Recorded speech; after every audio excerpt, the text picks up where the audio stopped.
Sangre de mestizos, de Augusto Céspedes. La Coronela, parte 4. En los últimos días de julio, los paraguayos atacaron Florida y fueron rechazados.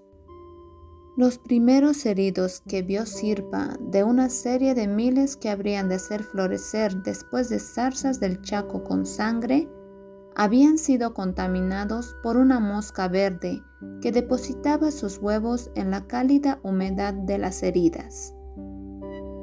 Al apretarlas, fluían de ellas innumerables gusanillos, formando un solo gusano ancho.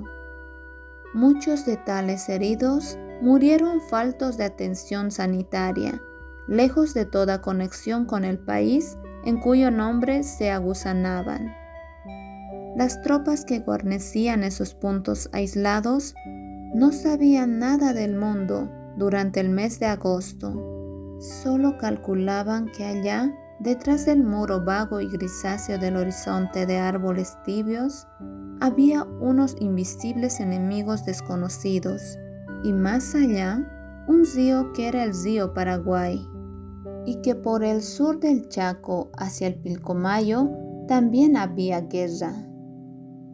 Efectivamente, unos centenares de soldados bolivianos atacaban y se apoderaban de unas casuchas en Boquerón para fortificarse ahí y ser más tarde cerrados por una horda diestra y 10 veces más numerosa. Los pequeños refuerzos enviados desde Arce eran exterminados en el Monte Traidor al intentar romper esa cadena sonora e invisible que formaban las ametralladoras, ocultas en el undimbre del bosque y en la orilla de los pajonales. Entretanto, más atrás, centenares de leguas más atrás, las tropas bolivianas se estancaban en las ciudades civiles, sin elementos de transporte. En esa época, las tropas del norte recibieron orden de salir de Florida adelante para atacar Bogado, utilizando las mismas sendas que habían dejado los paraguayos al avanzar sobre Florida. Bogado fue tomado. Casi al mismo tiempo, los paraguayos recobraron Boquerón, después de 23 días de asedio, hallando a 600 esqueletos que ya no se alimentaban más que de barro y correas de cuero. Entre dichos esqueletos había enfermos, heridos purulentos y tetánicos. Ambos hechos se produjeron con una diferencia de 3 días y 300 kilómetros de distancia teórica, en línea recta, y de más de 1000 siguiendo las picadas que formaban en el Chaco una tenaza, cuyos extremos en ese momento eran precisamente Florida y Boquerón. Luego empezó la retirada. Los soldados bolivianos estancados en Bogado tuvieron que abandonarlo por las inundaciones en noviembre y retornaron en una marcha sin fin a través del desierto hacia la otra guerra. Una caravana envejecida, como brotada del arenal, sin equipos, atacada por millones de mosquitos, hallando agua solo en etapas separadas por grandes distancias, subió desde Florida a Ingavi para desarrollar después una curva gigantesca hasta Camacho, abandonando enfermos en el camino, arrastrándose bajo los soles de verano, durante 25 días de marcha. Descansó 2 días en Camacho, avanzó al tercero a Corrales y al cuarto atacó Toledo. Esa tropa de vigor sobrehumano tuvo fuerzas de entrar al ataque al grito de ¡Viva Bolivia! En el sol quemante que hacía hervir los sesos, coagulando la sangre en las arterias de muchos soldados que morían en los pajonales como escorpiones rodeados de brasas, mientras las balas pasaban por encima sin ultimarlos. Otras unidades concentradas del sur y del oeste atacaban también Toledo, distribuidas en una gran extensión del monte que se desdoblaba en turbios e iguales paisajes, siempre traidores. El día anterior del ataque, los choques de patrullas adelantadas se evidenciaban por tiroteos lejanos y misteriosos. Ese día ocurrió un hecho desmoralizador. Se había distribuido a la tropa granadas de mano y en 2 compañías de diferentes unidades estallaron súbitamente las granadas en los morrales de 4 soldados, uno de los cuales murió. Las granadas se desacreditaron instantáneamente y los soldados las abandonaron, prefiriendo entrar al ataque sin ellas. Sirpa, para restablecer la confianza en los soldados de su unidad, se trasladó hacia las líneas más avanzadas, próxima a un puesto enemigo, y allí arrojó las bombas de mano. No logrando levantar el crédito de las traidoras armas, ordenó que todo soldado que fuese descubierto abandonando granadas sin usarlas, sería fusilado. Se combatió desde el 31 de diciembre al 2 de enero. Toledo, 4 casuchas en el empalme de picadas que conducían a Huijay e Isla Poy, estaba defendido por una línea de trincheras que cortaba un monte alto, se incrustaban a otro más bajo y seguían la orilla de un pajonal inmenso, cubierto por el inexorable fuego de ametralladoras paraguayas. Los guaraníes, armados de armas automáticas y de obuses, sumidos en zanjas cubiertos de troncos y ocultos por enramadas, cegaban las olas de asalto furioso con que embestían los bolivianos dispersos en el monte o deslizándose como culebras en el tórrido pajonal. Todo el monte deliraba animado de una vida diabólica, multiplicada en un incendio invisible que hacía crujir las armas e improvisaba un raro otoño de hojas cortadas. Sirpa comandaba un regimiento. Desde su buraco teléfono en mano recibían los partes de la matanza. Compañías íntegras eran trituradas por las ametralladoras en los pajonales. Sirpa salía de su hoyo a cada momento y miraba hacia el horizonte, escuchando la tempestad artificial desencadenada por los hombres pequeñitos en la gran llanura. Por el camino, abierto en el infinito zarzal, dilatado hasta amasarse con el cielo, llegaban los camiones con los heridos del primer asalto. Sobre frazadas plomizas eran depositados en el suelo, debajo de los árboles, llenando los alrededores del puesto, propagándose con la facilidad incontenible de una vegetación de hongos grises, entre los que andaban los sanitarios a saltos. Sirpa recibía en el teléfono los partes. La segunda compañía no puede avanzar por el cañadón. Hay una tostificación horrible.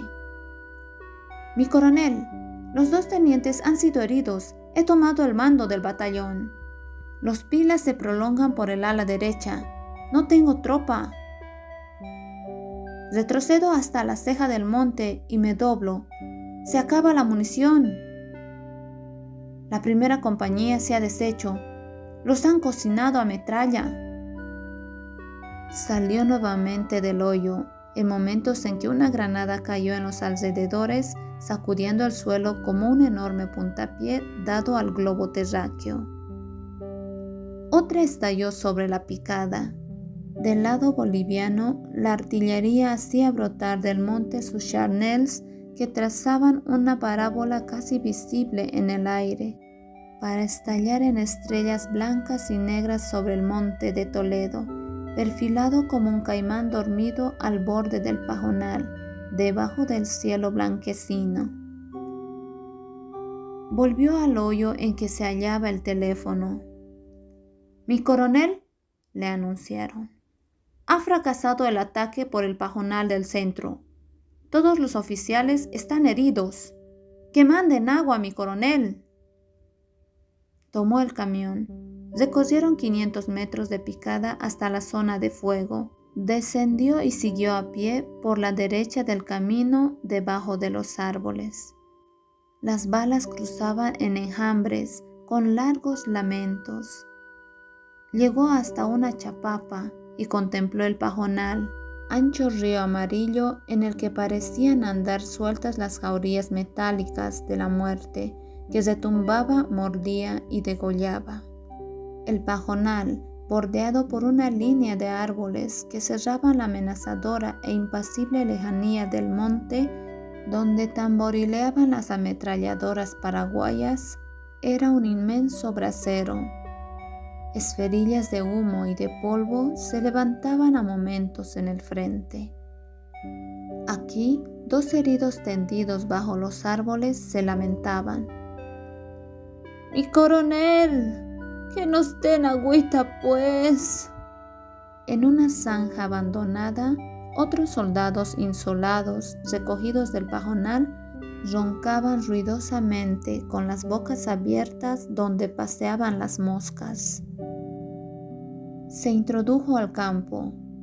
El fuego no permitía andar sino a gatas. Vio las espaldas de algunos soldados tendidos de bruces que disparaban sus fusiles sin levantar las cabezas. Más adelante, unos cadáveres mostraban los dientes. Retrocedió hasta un islote de árboles. Un suboficial que parecía bañado en brea llegó hasta él, mirándole con sus ojos febriles. Le mostró la disposición de sus soldados en el pajonal caldeado al rojo blanco. «Mi coronel, que manden agua. Los soldados se están tostando». Sirpa volvió hasta la orilla del monte. «Hay que mandar agua», ordenó. «Mi coronel, estamos pidiendo desde esta mañana y contestan que no hay». Sirpa se enfureció. «¿Cómo que no hay? ¿Quieren que tomemos Toledo así?» «Aunque hubiera agua, mi coronel», observó un oficial, «es imposible socorrerlos a los del pajonal, porque las ametralladoras de la punta no dejan pasar ni una mosca». A lo lejos, por el oeste, estalló un hondo tiroteo. Sirpa tomó nuevas disposiciones. «Bueno», dijo, «va a entrar la 3ª compañía. Usted, que prolonguen el teléfono hasta aquí. Hable con la artillería. Pida fuego de 10 minutos sobre el cañadón». El cañadón era un pedazo de pajonal que, incrustándose entre los árboles a manera de un estrecho, llegaba hasta el mismo Toledo. Desde uno de los cabos del cañadón, las ametralladoras paraguayas cubrían un gran sector del pajonal, impidiendo toda maniobra. Vinieron las secciones con sus suboficiales por debajo de los árboles. Dio la orden. «Hay que tomar la punta del este, prolongándose por aquel lado, y aislar a los pilas del otro lado del cañadón». En filas de a uno la tropa desapareció hundiéndose en el pajonal. Sirpa contempló con su anteojo la punta del este, que se alargaba sobre la tierra pajosa como la cabeza aplastada de una enorme culebra gris. «¡Estafeta! Di al suboficial que avance inmediatamente después de la concentración de artillería». «¡Bum, bum! ¡Bum, bum! ¡Bum, bum!». Durante 10 minutos, los paráboles de acero, sucediéndose al estampido de los cañones, frotaron el cielo como fósforos monstruosos para caer ardientes sobre la punta del bosque atacado. Después se extendió a lo ancho de esa naturaleza terriblemente quieta la aserradora de ametralladoras y fusiles. El monte de Toledo parecía hacerse astillas. Durante media hora de fuego, el tiroteo del lado boliviano no dio señales de progresar. Envió a su ayudante. «¡Que avancen! ¿Qué pasa que no avanzan?» «Mi coronel no puede avanzar. Están arrastrando las lenguas por el pajonal. y las ametralladoras los cazan al descubierto. Realmente Sirpa se daba cuenta de estar ejecutando un plan de carnicería digno de un general alemán bajo el sol del trópico. Una estafeta llegó sudando. «Mi coronel, el suboficial de la tercera dice que una sección se está corriendo. Se está yendo por aquel lado». «Vaya usted», gritó Sirpa a su ayudante, «y hágalos volver a bala». Él por su lado corrió entre los árboles. En una ralada vio a soldados que aparecían y desaparecían entre las ramas, corriendo por un sendero. Preparó la Colt y les dio encuentro. Secos, lívidos, con las caras embadurnadas de tierra, al ver al coronel se detuvieron. «¡Alto! ¡Alto! ¿Dónde van? ¡Media vuelta! ¡Media vuelta!». Uno de los soldados no tenía fusil. Con ira homicida se le dirigió Sirpa. «¡Cobarde! ¿Dónde está tu fusil?». El soldado no respondió. Se encajó por el matorral a un lado del sendero para huir, pero Sirpa no le dio tiempo. Disparó 2 veces la Colt contra él y el soldado cayó de cabeza. Los demás dieron media vuelta y volvieron hacia el fuego. En ese momento el cielo se hizo presente rasgándose como papel. Sirpa se arrojó de cara al suelo y se cubrió la nuca con las manos. Un trueno y una resonancia de armas y hojas azotadas por la lluvia de balines. Caían cañonazos sobre la isla. Sirpa se arrodilló y en una visión vertiginosa pudo ver a su estafeta con la cabeza reventada en un torbellino de tierra y sangre.